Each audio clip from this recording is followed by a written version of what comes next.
گستاخوں کے مرتکب افراد قانون کے مطابق سخت سزا نہ دلوائی گئی تو یہ خطرناک مسائل قائم ہوگی، اور کل کوئی بھی شخص اسی راستے پر چلنے کی جرت کرے گا، کچھ بھی نہیں ہم کر سکیں گے۔ ہم آواز بلند کریں تاکہ جتنے بھی یہ مقدمات میں جو ان کو ایک چور راستہ مل رہا ہے، ان مقدمات سے بری ہونے کا وہ راستہ نہ مل سکے، ہماری قرآن کی حرمت جو ہے وہ محفوظ رہ سکے۔ السلام علیکم ورحمۃ اللہ وبرکاتہ۔ ناظرین اکرام، آپ دیکھ رہے ہیں دین اور دنیا ایک ساتھ ود مولانا پوڈ کاسٹ۔ میں ہوں آپ کا ہوسٹ محمد ابو بکر۔ نہایت ہی دکھ اور گہری تشویش کے ساتھ میں آج آپ سب کے سامنے ایک ایسا مسئلہ رکھنا چاہتا ہوں جو ہر مسلمان کے ایمان، غیرت اور عقیدے سے جڑا ہوا ہے۔ یہ کوئی معمولی معاملہ نہیں ہے، بلکہ قرآن مجید کے تقدس اور ہماری عظیم مقدسات کے احترام کا مسئلہ ہے۔ ناظرین اکرام، حالیہ دنوں میں ایک انتہائی خطرناک صورتحال سامنے آئی ہے۔ وہ کیا ہے؟ وہ جس میں گستاخی جیسے سنگین مقدمات میں ملوث ملزمان کی رہائی کی راہیں ہموار ہوتی ہوئی دکھائی دے رہی ہیں۔ اور وہ کیسے ہے؟ اس کے پس پردہ کیا جو ہے وہ منظر ہے، اس کے پس پردہ حقائق کیا ہیں جو میں آپ کے سامنے رکھنا چاہتا ہوں۔ وہ انتہائی پریشان کن حالات ہیں۔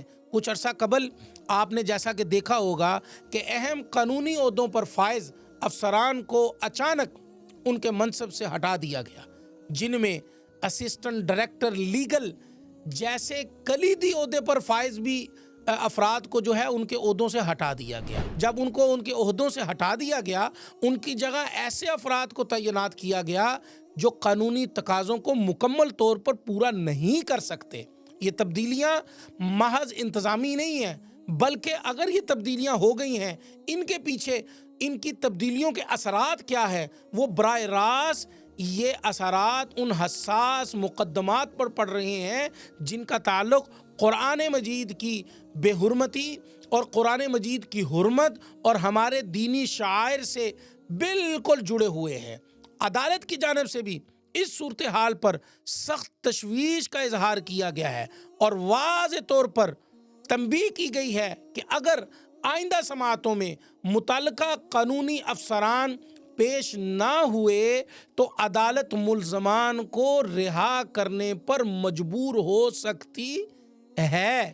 جناب من، اگر یہ نئے آنے والے افراد، نئے آنے والے افسران اگر وہاں پر پیش نہیں ہوتے، ان کو قانون کا نہیں پتہ، تو یہ صورتحال ہر صاحب ایمان کے لیے لمحہ فکریہ ہے۔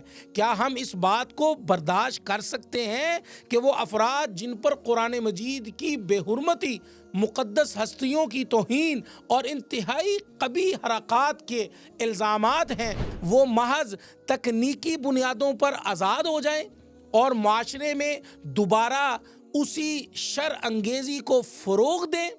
یہ صرف قانونی مسئلہ نہیں ہے، یہ ہمارے دین، ہمارے ایمان اور ہمارے آنے والی نسلوں کے عقیدے کا مسئلہ ہے۔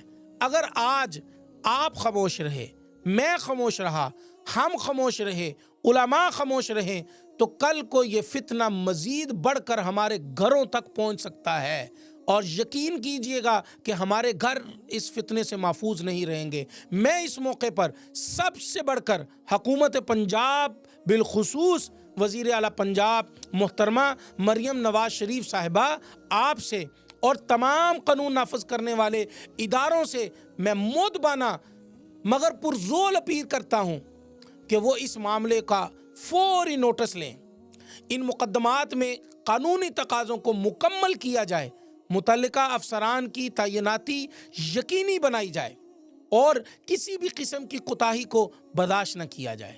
یہ ایک درد مندانہ اپیل ہے جس کو میں سمجھتا ہوں کہ علماء کو بھی اس کے اوپر اپیل کرنی چاہیے، اور یہ وقت ہماری غفلت کا نہیں ہے۔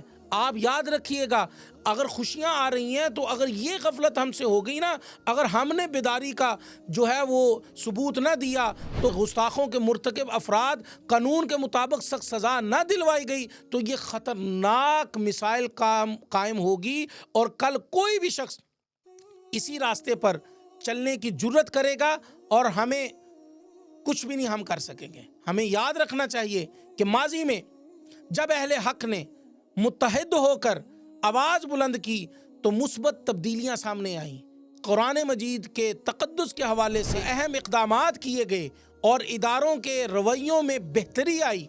آج ایک بار پھر اسی اتحاد، اسی بیداری اور اسی جرت کی ضرورت ہے۔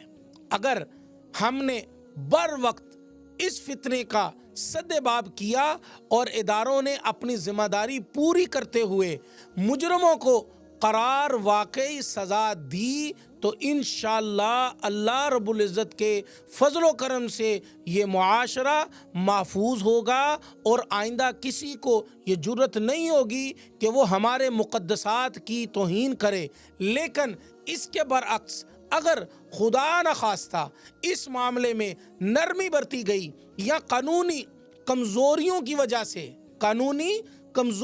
وجہ سے ملزمان رہا ہو گئے تو یہ نہ صرف انصاف کے نظام پر سوالیہ نشان ہوگا بلکہ یہ ہمارے ایمان کے لیے بھی ایک بڑا امتحان ہوگا۔ ہم سب کو مل کر یہ پیغام دینا ہے کہ ناموس قرآن اور حرمت مقدسات پر کوئی سمجھوتا نہیں ہو سکتا۔ ہم پرامن ہیں مگر اپنے دین کے معاملے میں غافل نہیں ہیں۔ ہم قانون کے دائرے میں رہتے ہوئے انصاف کا پرزور مطالبہ کرتے ہیں اور یہ ہمارا حق بھی ہے۔ اللہ تعالی ہمیں حق بات کہنے اور اس پر ڈٹ جانے کی توفیق عطا فرمائے اور ہماری مقدسات کی حفاظت فرمائے۔ آمین ثم آمین۔ میں آخر میں تمام علماء اکرام سے گزارش کرتا ہوں کہ آپ کے پاس بھی کیمرہ ہے، مائک ہے، آپ بغیر کسی ایڈٹ کیے کہ ویڈیو بنا کر آپ بھی اپنا مطالبہ جو ہے حکومتی اداروں کے سامنے رکھیے۔ یہ ہمارا مطالبہ کرنا ہمارا حق ہے، قانونی حق ہے، شرعی حق ہے کہ ہم آواز بلند کریں تاکہ جتنے بھی یہ مقدمات میں جو ہے ان کو تکنیکی بنیادوں کے اوپر جو ان کو ایک چور راستہ مل رہا ہے ان مقدمات سے بری ہونے کا، وہ راستہ نہ مل سکے، ہماری قرآن کی حرمت جو ہے وہ محفوظ رہ سکے، قرآن محفوظ رہ سکیں، مقدسات محفوظ رہ سکیں اور ہمارے ادارے جو ہیں ان کی ہم نے پشپنائی کرنی ہے، ان کے بازو بن کر کھڑے ہونا ہے، ہمارے اداروں کے بازو بن کر کھڑے ہونا ہے تاکہ ان مقدمات میں ملزمان کو وہ سزا ملے جو قانون کے مطابق ان کے لیے متعین کی گئی ہے۔ دیکھتے رہیے مولانا پوڈ کاسٹ۔ والسلام ورحمۃ اللہ وبرکاتہ۔ مولانا پوڈ کاسٹ، مولانا پوڈ کاسٹ، مولانا پوڈ